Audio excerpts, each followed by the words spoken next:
Hey, welcome to Chem 101. If you look behind me, you can see Reed Curie, and as a challenge to you as we go through this video, see if you can keep track where we're walking on campus. But since the fountain and the construction is loud, I'm going to start walking. Alright, so as you might have imagined, this Chemistry 101 is going to be a little different than your standard Chem 101 class. Why would I choose to do such a thing and take the lecture out of the class time? Well, I've been teaching, a version of this class maybe over 20 different times, and as much as I hate to admit it, about a third of my students get WDs and Fs, which on first hand sounds horrible, but if you look nationally, it's about 40% nationally, so it's about what we'd expect. So there's got to be a better way to teach chemistry. So what would that look like? Is there a more effective, efficient way to do that?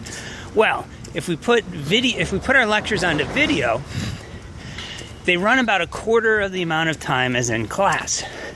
So you can watch them twice, still save time, access them at any time you want, and come back to them. And of course, that leaves class time open to develop different types of skills. We can apply knowledge, we can apply abilities. And and I've done this for a long time, and I just haven't seen the enthusiasm and excitement in class I would like to see.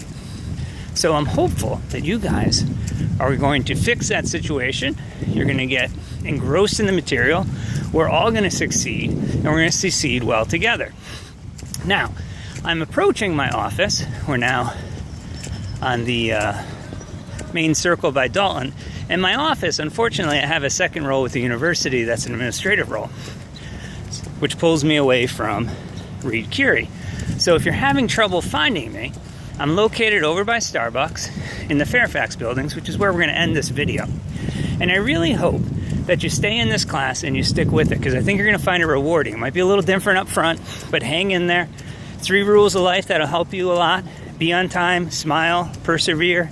You hang in there, you keep a good attitude, keep your head about yourself, you're going to go far in life. And the good news is, if you don't want to hear me drone on about chemistry, this is the class for you. The videos are a quarter as long as possible. The good news is, if you want to hear more of me drone on about chemistry, you can watch the same videos over and over again. When you take Chem 102, you'll still have access to the 101 materials. You can go back and reflect on those and what you learned and what you didn't learn. And I'll continue to populate material onto the site and keep access to it all through my YouTube channel for you guys, for posterity's sake. So you can watch these into the future. You can watch them over and over again. You can wait and cram before the test and watch them all then, although really don't do that. That's a horrible idea. But you can study in whichever way makes you most comfortable. And that's kind of the beauty of it. It's self-paced learning. I talk fast. I walk fast. I grew up in New York, in case it's not obvious. And I know there's going to be times where you want to hear it again. You can pause it. You can go back. And if you have questions, send me those questions. Send them by email. Send them by... You can text them to me, actually. I'll give you my phone number if you want. But you can get me those information. Get me that information, and we can have a conversation. Because I do know doing it this way, you don't get a chance for that immediate feedback with questions and answers. But I am very good about email, and we have made it to my office. So it's right under the stairwell, like Harry Potter. You can see now we're approaching the Peace Study sign. Go under the Peace Study sign. I'm just going to continue under the sign. Let you guys see what that looks like. See? We're here. We're approaching the first door. B as in boy. And this is my office. Welcome to Chem 101. I look forward to seeing you in class.